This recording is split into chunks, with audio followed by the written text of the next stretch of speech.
num dos maiores impérios que já existiu e o primeiro a construir algum tipo de civilização e ordem. Neste império, nasceu, viveu e cresceu uma das maiores personalidades que o mundo viria a conhecer e que, apesar de todos os anos que se passaram, continua conhecido até hoje, sobretudo a todos os seus ensinamentos que educaram inúmeras gerações depois dele. Hoje nós vamos falar de um pagão que recebeu a verdade de Cristo e se converteu e se tornou um dos maiores santos que a história já conheceu e que temos hoje. Vamos novamente aqui falar de Santo Agostinho, o grande santo intelectual. E Santo Agostinho viveu num período assim bem delicado, porque antes dele falecer, o Império Romano estava caindo. Então tudo aquilo que se tinha de civilização, de ordem, estava ruindo. Para quê? Para algo melhor entrar no lugar? Não. Para ser tomado por bárbaros, violentos e ignorantes até então. Então assim, não era uma situação muito favorável ou esperançosa. Inclusive já fiz algum vídeo aqui contando melhor sobre esse cenário e a comparação com o nosso tempo de hoje em dia. E se você ainda não assistiu, vai lá e assiste esse vídeo, porque realmente é muito interessante, faz você entrar um pouco no clima aqui dessa grande personalidade que foi Santo Agostinho. E é justamente pegando uma continuação, um gancho desse vídeo, que eu quero trazer aqui um pouco melhor, mais voltada para Santo Agostinho, o que nós podemos aprender com ele. Porque diante de situações difíceis, diante de situações apocalípticas, que tendemos a achar que agora sim é o fim do mundo e que estamos na última página da história, o que a gente pode fazer? Porque se tudo está ruindo, o que vale a pena você ainda continuar fazendo e continuar lutando? E sobretudo, o que fez com que Santo Agostinho se tornasse tão grandioso como ele é? Como ele foi, e permanece ali na história que nós podemos trazer para nós. Porque se Santo Agostinho foi um dos maiores santos que já existiu, o que fez com que ele conhecesse a Cristo e que se tornasse quem foi? Bom, Santo Agostinho ele já era uma potência enquanto pagão. E quando ele recebe ali a verdade de Cristo e se curva diante daquela vontade do seu verdadeiro Senhor, essa potência ela é elevada ainda mais, e a sua inteligência fica ainda mais voraz. E o homem realmente era uma máquina assim, de estudos, de reflexões, meditações, tantas verdades que foram ali alcançadas que hoje nós podemos conhecer diante da meditação que tanto ele fez, com tanta integridade, com tanta entrega, com tanto valor, buscando ali o seu relacionamento mais íntimo e profundo com o nosso Senhor, e que hoje nós também, que nunca vamos chegar perto dessa potência, podemos ir usufruindo aí, de todos esses resultados e essa verdade que ele descobriu. Mas perceba que diante de um cenário apocalíptico, e do que ele foi e representou para a humanidade, ele não buscava por nada disso quando ele encontrou o nosso Senhor. Santo Agostinho tinha recebido uma excelente educação, uma educação que foi perdida ao longo dos tempos, infelizmente, Tanto é que quantos intelectuais como ele surgiram desde então. É muito difícil, ainda quando você pega desses... Fala assim, não, mas teve na época do modernismo. Olha, se você for realmente mergulhar nessa questão de filosofia, de todas essas coisas, você vai descobrir muitos podres ali no meio, sabe? E aí você vai criando essa consciência de que poucos foram aqueles homens que realmente tinham ali uma integridade, uma virilidade, assim, sabe? Uma postura assim forte, moral mesmo, como Santo Agostinho teve. Porque ele era um pagão. Ele não nasceu sendo esse santo que nós conhecemos. Ele era um pagão que tinha recebido uma excelente educação, que ganhava dinheiro ali, então com isso, que tinha os seus problemas da carne, as suas fraquezas, como tantos de nós temos, mas que ainda assim, ele foi movido por um desejo que não era um desejo de se converter, de ter um relacionamento com Deus, de se tornar um grande santo, de ser reconhecido pelos séculos dos séculos como ele é hoje em dia.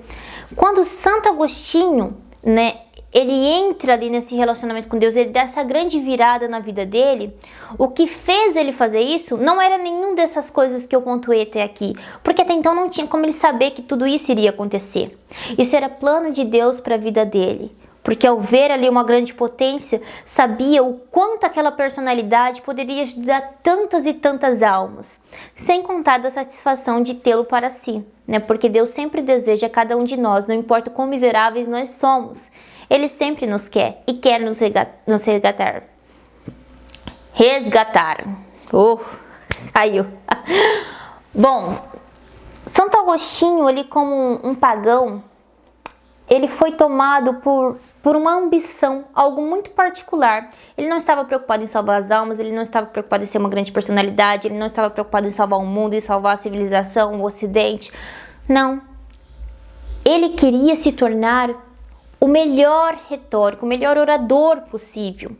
E para isso ele foi no melhor que havia existido até então, que foi o grande Cícero, né? Um grande orador da antiguidade, que Santo Agostinho admirava muito. Então perceba que esse gancho, ele tem ali uma referência, um modelo.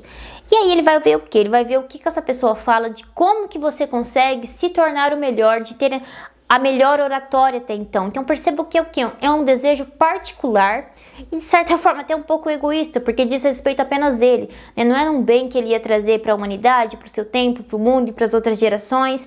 Nada disso passava pela cabeça dele. Isso foram consequências depois, com a graça e o toque de Deus, né? Que as coisas, pela nossa sorte, para nossa salvação, foram acontecendo. Mas o que move Santo Agostinho não são esses desejos magnânimos e grandiosos. É apenas uma ambição sua particular, que ele busca por respostas naquele que até então ele admirava e tomava como uma referência. E o que ele escuta ali da boca de Cícero através dos seus escritos? Que quem quer ser o melhor orador possível precisaria ir atrás da verdade, porque apenas a verdade te daria a maior precisão e convencimento possível, iria fazer com que você sobressaísse diante de todos os demais, porque a verdade ela já tem uma força vigorosa em si mesmo. E você acaba se tornando apenas um instrumento, né? O veículo pelo qual ela eclodirá aos ouvidos, mas ela tem a sua força e por isso que ela torna o melhor aquele que a porta. Então Santo Agostinho teve aquele baque e ele percebeu que não bastava apenas falar bonito, ou então falar com argumentos. Era preciso ter um verdadeiro comprometimento com a verdade e buscar pela verdade acima de qualquer coisa. Então, isso foi uma das coisas que fez com que ele também conseguisse se curvar diante de Deus, apesar de todas as suas fraquezas, os seus gostos pessoais, o seu estilo de vida até então. Porque quantos de nós não queremos sim alcançar a verdade, ter um bom relacionamento com Deus, mas quando nos deparamos com uma situação que nos desafia, que vai contra a nossa carne, os prazeres que nós buscamos, aquilo que é a nossa fraqueza, a gente tende o quê? A recuar, a querer fugir, ou então a querer rebaixar Deus da nossa própria fraqueza, falando, não é bem assim não, mas isso daí era antigamente, hoje em dia as coisas mudaram, não, mas Deus queria dizer outra coisa, não é bem ao pé da letra, né, que nem as pessoas foram propagando por todo esse tempo. Então a gente começa a criar 1001 sofisma para fugir daquela realidade. E com isso vamos nos apequenando cada dia mais, reduzindo a mediocridade e ao afastamento de Deus. Miseravelmente é isso que acontece com a maior parte das pessoas na maior parte do tempo. Quem já não passou por uma situação como essa? Se você está numa situação como essa, para com isso imediatamente. Pelo amor de Deus, você está buscando a sua própria autodestruição ainda que você não perceba. Não tente reduzir Deus à sua pequenez, à sua fraqueza. Deus é Deus, independente de qualquer coisa. E assim como ele sustentou Santo Agostinho na graça e conseguiu libertá-lo de todos os seus vícios, das suas paixões, daquilo que apequenava Santo Agostinho, que não deixava com que ele fosse tão grande como ele poderia ser, Deus também pode e quer libertar você. Ah, mas Santo Agostinho já não era grande, Jennifer? Era. Mas depois que ele se converte, o homem se torna um gigante. Um gigante, como dificilmente se viu desde então. Então Deus também quer fazer maravilhas na sua vida. E Deus usa até mesmo das suas vontades mais banais ou fúteis ou vazias para poder trazer você para perto dele. Deus pode todas as coisas. Santo Agostinho não buscava ali um relacionamento com Deus. Ele queria se tornar um bom orador, era por uma coisa do ego, uma questão profissional. Mas através dessa ambição particular, ele descobre a importância de se procurar pela verdade. Independente de qualquer fraqueza sua, de qualquer vontade sua, era necessário ter ali a verdade consigo, buscar por essa verdade. Ao buscar por essa verdade, ele percebe que a verdade é o próprio Deus. Então, a sua conversão se dá por uma questão racional, não é uma questão sentimental, né? Ou porque estava ali todo cagado ali na sua vida, não. Né? Santo Agostinho achava até então que estava bem na vida. Mas essa vontade, esse amor pela verdade faz com que ele encontre a nosso Senhor. E mesmo diante de tudo isso, ele ainda se sentia pequeno, como muitos de nós nos sentimos. E pensando, eu não consigo renunciar a tudo para seguir a esse Deus, para seguir a essa verdade. Até que Deus fala ali com ele diretamente e promete que ele o sustentaria na graça, que não depende de nós a força necessária para sermos obedientes a Deus, mas sim a nossa vontade, o nosso querer, a nossa entrega total para estar diante de Deus e ouvir ali a sua verdade, independente se isso contraria ou não a nossa vontade ou aquilo que nós estamos vivendo no momento. Santo Agostinho estava ali no estado de graça, né? Ele vivia numa relação pecaminosa, mas independente de tudo isso, Deus é Deus e pode todas as coisas, inclusive partir de um desejo muito pequeno seu, para que através de você coisas grandiosas possam ser feitas, assim como foi feito com Santo Agostinho. E da vontade, da ambição de um pagão, nasceu ali um dos grandes construtores da nossa civilização ocidental. Porque apesar do Império Romano ter caído e ruído, Santo Agostinho permaneceu grandioso ao longo de toda a história. E todos os seus ensinamentos e meditações da qual ele se dedicou ajudaram com que a civilização cristã pudesse ser reconstruída e ali sim trazendo todos os princípios do cristianismo que apenas Nosso Senhor realmente pôde mudar e ir abrandando o coração dos homens. Então esta é a nossa grande personalidade que a gente tem para aprender no dia de hoje, esse aspecto da sua vida, né? A sua busca incessante ali pela verdade, independente da sua fraqueza, da sua vontade, se isso te contraria, mas a importância de procurar por essa verdade e mostrando, né, que Deus parte de qualquer lado para poder ter a gente consigo e através de nós coisas grandiosas podem ser feitas. Então não importa se a gente vive num momento difícil, num momento onde o mundo não nos mostra nenhum tipo de esperança.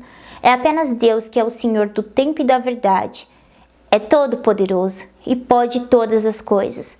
Vamos confiar mais nele e realmente termos fé.